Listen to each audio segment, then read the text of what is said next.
নমস্কার দর্শক, আমি কৃষ্ণকান্ত সিনহা শিলচর নিউজে আবার আপনাদের সবাইকে স্বাগত জানাই। ইম্পর্টেন্ট গুরুত্বপূর্ণ কয়েকটা খবর নিয়ে আসলাম, সঙ্গে থাকবেন। ভিডিওটা দেখার সঙ্গে সঙ্গে চট লাইক কমেন্ট করতে থাকবেন যাতে সবার কাছে গুরুত্বপূর্ণ খবরটা পৌঁছে যাক। এখন বহু মানুষের একটা অভিযোগ থাকে যে আমরা গ্যাস যে দামটা নেওয়ার দরকার তার থেকে বেশি দামে আমরা ক্রয় করছি। এরকম অভিযোগ আসার কারণে IOCL এর তরফ থেকে এখন ঘোষণা আসে, যদি কোনো এজেন্সি দাম থেকে অধিক দামে যদি গ্যাস বিক্রি করছে তাহলে তাদের বিরুদ্ধে আপনারা ফোন যুগে আপনারা অভিযোগ করতে পারেন। এখন অবধি আসামের বিভিন্ন প্রান্তে বেশ কয়েকটা, প্রায় 90টার কাছাকাছি বলে যেটা জানলাম, সেই যারা ডিস্ট্রিবিউটর আছে, সেই গ্যাস এজেন্সির যারা মালিক আছে তাদের বিরুদ্ধে এখন কড়া পদক্ষেপ নিয়েছে বলে সেটা জানা গেছে। আপনাদেরও এরকম এজেন্সি থেকে যে সময় আনছে সে সময় সেই দরের তুলনায়, রেটের তুলনায় অতিরিক্ত রেটে যদি সেরকম বিক্রি করছে তাহলে আপনারা সেই কমপ্লেন করতে পারেন। দুটা ফোন নাম্বার দিয়ে দেওয়া হয়েছে, হোয়াটসঅ্যাপ যুগে সেই ফোনে আপনারা কমপ্লেন করতে পারেন বা ফোন করে কমপ্লেন করতে পারেন। 8927225667, আরেকটা নম্বর 8391999070, এই দুটা নম্বরে আপনারা অভিযোগ করতে পারেন। IMD এর সতর্কবাণী আসাম সহ উত্তর পূর্বাঞ্চলের বিভিন্ন প্রান্তে ইয়েলো অ্যালার্ট জারি করে দিয়েছে। বৃষ্টি, তুফান, ঝড় তুফান হওয়ার আশঙ্কা জানিয়েছে IMD। ইয়েলো অ্যালার্ট জারি করে দিয়েছে, তার মধ্যে আমাদের বরাকবেলিতেও ইয়েলো অ্যালার্ট জারি করে দিয়েছে। শ্রীভূমির টাউনে দোকান থেকে ক্যাশ নগদ চুরি করার অভিযোগে একজন যুবককে গ্রেফতার করা হয়েছে। একজন যুবক নাকি দোকানে দোকানে যায়, গিয়ে সেই কাস্টমার সেজে যায় এবং যেই দেখে দোকানে কেউ নেই সেই দোকানের ক্যাশ বাক্স থেকে টাকা নিয়ে চলে যায়, লুট করে চলে যায়, এরকম একজন যুবক। তারপরে জানা গেছে শ্রীভূমি স্টেশন রোডের পিউ ড্রেসের একটা দোকান, কাপড়ের দোকান, সেই কাপড়ের দোকানের ক্যাশ বাক্স থেকে 20,000 টাকা চুরি করে চুরটা চলে যায়। তারপরে দোকানের লোক এসে দেখেন, যে দোকানের মালিক এসে দেখেন দোকানের সে ক্যাশ বাক্সতে টাকা নেই। তারপরে CCTV ফুটেজ বের করা হয়, সে সময় বেরিয়ে আসে আসল তথ্য। এবং যে যুবকটা এরকম করে করে বেরিয়েছিল, মানে বিভিন্ন দোকানে দোকানে যাচ্ছিল, তো সেই সময় সেই যুবককে আটক করা হয়। জানা গেছে সেই যুবক এর আগেও বহু দোকান থেকে এরকম চুরি করে নিয়ে গেছে, কিন্তু মানুষ জানতে পারেনি এবং মানুষ সেই থানাতেও গিয়ে নাকি টাকা চুরির এরকম অভিযোগ উত্থাপন করেছেন দোষবিন্দু, মানে FIR-ও দর্জ করেছেন বলে সেটা জানা গেছে।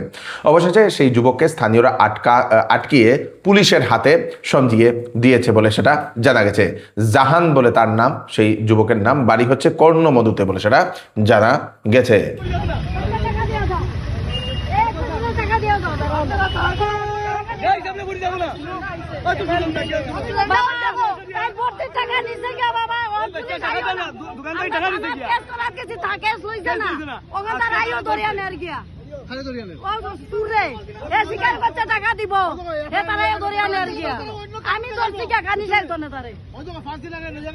আমার দোকানে 2 দিন গেছে ও কুত্তার বেচে টাকা মারা লাগিয়া দুই দিন গিয়া টাকা মারা দাও। পুলিশের গাড়ি খেলে থামালি, পুলিশের গাড়ি স্যার, আমরা পুলিশে আনছি না, সারা খবর পাই আইছে, আমরা কইলাম মিউচুয়ালি আমরা টাকা দিও যাও গিয়া মানছে টাকা দিব, তার মানে খবর দিছে। আমি একটা জিনিস কই, পুলিশের কাছে বাধা দিবা না, পুলিশে লোক গিয়া আপ লোক আইয়ে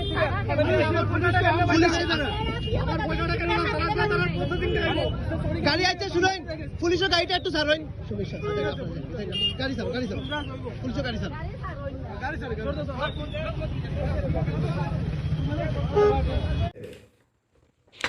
আমাদের শিলচর পুলিশের বৃহৎ সাফল্য।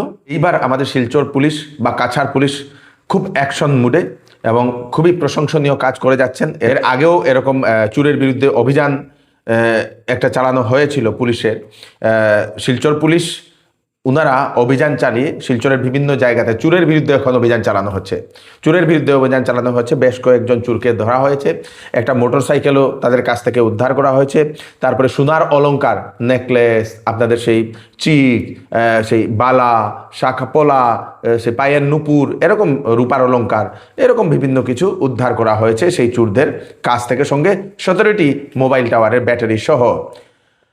জানা গেছে যে তারাপুর TOP এর IC শুভজিৎ দত্ত মহাশয়, উনার টিম সহযোগে গোপন সূত্রে অভিযান চালায় শহরের বিভিন্ন জায়গাতে এবং সেই চোরদেরকে তাদের ঘাঁটি থেকে মানে গ্রেফতার করে নিয়ে আসা হয়, তাদের কাছ থেকে এইসব সামগ্রী উদ্ধার করা হয়েছে। দর্শকবৃন্দ, মানে খুব ভালো একটা কাজ করেছে আমাদের শুভজিৎ দত্ত মহাশয়। ওনাকে আমরা শিলচর নিউজের পক্ষ থেকে ওনার টিমকে, সমস্ত শিলচর পুলিশকে আমরা অশেষ অশেষ অভিনন্দন জানাই।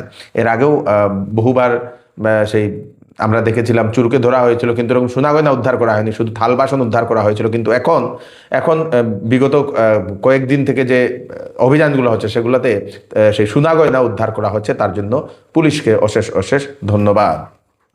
সেল সেল সেল চৌধুরী টেক্সটাইলে এইবার রিডাকশনে চলছে ধামাকা সেল। আপ টু 70% পর্যন্ত চলছে ডিসকাউন্ট রিডাকশনের কাপড়ে। 100 টাকা, 200 টাকা, 300 টাকা, 400 টাকায় বিভিন্ন ধরনের কাপড় আপনারা পেয়ে যেতে পারবেন শিলচরের ফাটক বাজারের গলি নম্বর 2 চৌধুরী টেক্সটাইলে। তাই দেরি না করে তাড়াতাড়ি আজই চলে আসুন চৌধুরী টেক্সটাইলে, রিডাকশনের কেনাকাটা করুন। আসন্ন অক্ষয় তৃতীয়া উপলক্ষে শ্যামসুন্দর জুয়েলার্স আপনাদের জন্য নিয়ে এলো সোনার মজুরির উপর ফ্ল্যাট 50% ডিসকাউন্ট, হীরার গহনার উপর ফ্ল্যাট 20%, 20% ডিসকাউন্ট। তাছাড়া এখানে পাবেন পুরাতন সোনার বিনিময়ে হলমার্কযুক্ত HUID সোনার গহনা নেওয়ার সুযোগ। 24 এপ্রিল পর্যন্ত চলবে এই অফার। চলে আসুন Shyamsundar jewellers, central road, Silchar. Cachar জেলার নতুন বাজার এলাকার সালেপুরে একটা ডাকাতি কাণ্ড হয়েছিল। শাশুড়ি এবং বৌমা থাকাকালীন ডাকাতরা গ্রিল ভেঙে, দরজা ভেঙে ঢুকে সেই শাশুড়ি এবং বৌমাকে হাত পা বেঁধে তাদের বাড়ি থেকে সোনা গয়না, টাকা পয়সা লুট করে নিয়ে গিয়েছিল।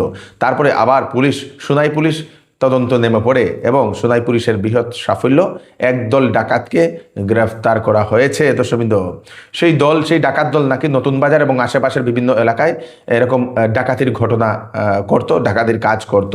অবশেষে তাদেরকে উদ্ধার করা হয়েছে। তাদের কাছ থেকে একাধিক মোবাইল ফোন, সোনার বিভিন্ন অলংকার এবং ডাকাতির কাজে ব্যবহৃত হাতিয়ারও জব্দ করা হয়েছে। সোনাই পুলিশকেও অশেষ অশেষ ধন্যবাদ। একটা নিখোঁজ সংবাদ, সঙ্গীতা সিনহা, স্বামীর নাম হচ্ছে প্রশান্ত সিনহা, দুধপুর কাছাড়, সেই কাঠিগড়া সমষ্টিতে পড়ে এবং 16 এপ্রিল থেকে সেই মহিলা নিখোঁজ, বাড়ি থেকে বেরিয়ে পড়েছেন, এখনও আসেননি। যদি সেই মহিলাকে কোথাও কোনো ব্যক্তি যদি দেখতে পান, দয়া করে আপনারা ওনাদের দেওয়া নাম্বার স্ক্রিনে আমি দিয়ে দেবো, সেই নাম্বারে আপনারা ফোন করে আপনারা জানিয়ে দেবেন। কাছাড় জেলার বরখলার বিক্রমপুর যে হাসপাতাল, সেই হাসপাতালে এক অদ্ভুত অস্বাভাবিক শিশুর জন্ম নিয়ে এলাকা জুড়ে একটা চাঞ্চল্যের সৃষ্টি হয়েছে। সেই শিশুটিকে দেখার জন্য তাদের বাড়িতে ভিড় জমে গেছে। দর্শকবৃন্দ, গতকালকের সেই ঘটনা বাঙ্গারপাড় সেইউতি গ্রামের। বাবার নাম হচ্ছে, সেই শিশুটির বাবার নাম হচ্ছে নাজমুল হোসেন এবং মার নাম হচ্ছে সেই জরিনা বেগম। ওনাদের সন্তান হাসপাতালে গিয়ে হয়েছিল এবং ডেলিভারির সময় দেখা যায় সেই অস্বাভাবিক এক শিশু, ভালোভাবে শিশুটির ডেভেলপমেন্ট হয়নি এরকম বোঝা যাচ্ছে, বা কোনো এক বিশেষ রোগের কারণে এরকম হয়েছে বলে এরকম অনুমান করা হচ্ছে। অনেকেও অনুমান করছে হয়তো সেই প্রেগন্যান্সি থাকাকালীন সেই মা নিজের খাবার দাবার কোনো বিশেষ ধ্যান রাখেনি বলেই হয়তো এরকম হয়েছে বলে এরকম অনুমান করা হচ্ছে। এখন সেটা পরীক্ষা নিরীক্ষা করা হবে। ডাক্তার জানিয়েছে বাচ্চা এখন ঠিকই আছে, এখন শুধু সেটার পরীক্ষা নিরীক্ষা করা হবে বলে সেটা জানা গেছে। দর্শকবৃন্দ, 2 অগাস্ট থেকে আসামে শুরু হবে সেন্সাস। ঘরে ঘরে গিয়ে সেন্সাস করবে। 15 সেপ্টেম্বর পর্যন্ত চলবে এই সেন্সাস। 50,000-এর অধিক তার জন্য নিযুক্ত করা হবে লোককে, মানে তার জন্য সেই ঘরে ঘরে পাঠানো হবে সরকারের তরফ থেকে এবং তারা গিয়ে সেন্সাস করবে। তো আপনাদের ডকুমেন্টও দেখবে, আপনাদের সেই Aadhaar card, PAN card, voter ID, এইসব ডকুমেন্ট দেখবে সেন্সাস করতে। 2 অগাস্ট থেকে, এর আগে না কিন্তু 2 অগাস্ট থেকে ঘরে ঘরে সরকারের লোক যাবে কিন্তু গিয়ে সেন্সাস করবে। কাছাড় জেলার শালগঙ্গার এলাকায় হঠাৎ করে পেটের রোগের প্রকোপ দেখা যাচ্ছে। বহু মানুষ দাস্ত, বমি, পেটে ব্যথা, এরকম পেটের বিভিন্ন জনিত রোগে ওনারা ভুগছেন বলে সেটা জানা গেছে এবং ওনাদের চিকিৎসাও চলছে। হঠাৎ করে এরকম একটা জিনিস দেখা গেছে। শালগঙ্গার সেই বাজারঘাট, কদমতলা, চাম্পাটিলা, খাসপুর, এই সকল অঞ্চলের মানুষের এরকমই অভিযোগ। ডাক্তারের কাছে গেছেন এবং ডাক্তার পরামর্শ দিয়ে দিয়েছেন হয়তো জল থেকে এরকম কিছু হতে পারে এবং জল বিশেষ করে ফিল্টার এবং জল ফুটিয়ে ব্যবহার করার জন্য ডাক্তার অলরেডি বলে দিয়েছে। খাবার দাবার, স্পেশালি জলটাকে বেশি গুরুত্ব দেওয়ার জন্য ডাক্তার সেটা বলে দিয়েছে। আপনারাও জল ব্যবহারে একটু সতর্ক থাকবেন। অনেক সময় দেখা যায় কোনো জায়গাতে বজ্রপাত হলে বজ্রপাতের জল খেলেও এরকম হয়তো কোনো কিছু হতে পারে বলে এরকম অনেকেও অনুমান করেন। মেইনটেইন কৰিব লাগিব। পানীটো মেইনলি খোৱা পানীটো গৰম কৰি ৰাখিব লাগিব আৰু ফিল্টাৰ ইউজ কৰিব লাগিব যিমান পাৰি। খোলা পানী ডাইৰেক্ট ছাপ্লাই হ'লেও খাব নোৱাৰিব। মেইনলি হাইজিনটো মেইনটেইন কৰিব লাগিব। পানীটো হাত ধুব লাগিব। হাত ধুব লাগিব। খোৱাৰ আগতে বাথৰুমত গ'ল, বাথৰুমৰ পৰা আহি হাত ধুব লাগিব। মেইনলি পানীটো আৰু আপোনালোকে অলপমান ঠিক আছে হাইজিন মেইনটেইন হাইজিন মেইনটেইন। আৰু আমি সজাগতা শিবিৰ আৰু পাতিম। আচ্ছা আপুনি যেটো যে আমাৰ PHC যেটো জল টেষ্ট এটা আপুনি ডিষ্ট্ৰিক্টত ইনফৰমেশ্যন দিছোঁ, তাৰ পৰা মানুহ আহিব, মানে কেতিয়া আহিব এইটো কোনো আজিও আহিব পাৰে, নহ'লেতো কালি আহিব। আহিলে কাৰণ আজিতো ৰবিবাৰ হৈ গ'ল। আজি তথাপি মই PHC মোক কৈছোঁ, মোক ফটো দিছোঁ PHC। 61তম মিস ফেমিনা ইন্ডিয়া ওয়ার্ল্ডের কম্পিটিশন, সেই কম্পিটিশনে বিজয়ী হয়েছেন গোয়ার একজন যুবতী সাধ্বী সতীশ। উনি সেই মুকুট জিতে নিয়েছেন, প্রথম হয়েছেন। ওনাকে সমগ্র ভারতবর্ষের তরফ থেকে ওনাকে সেই অভিনন্দন জানানো হচ্ছে। এই হচ্ছে আজকে স্পেশাল কয়েকটা আপডেট। তাড়াতাড়ি আপডেটটা সবাইকে পাঠিয়ে দেবেন যাতে সবার কাছে পৌঁছে যাক। আমি কৃষ্ণকান্ত সিনহা আবার নতুন আরেকটি ফ্রেশ আপডেট নিয়ে আবার আপনাদের সবার সামনে ফিরে আসবো। ততক্ষণ আপনারা সুস্থ থাকবেন, সেফ থাকবেন। ধন্যবাদ।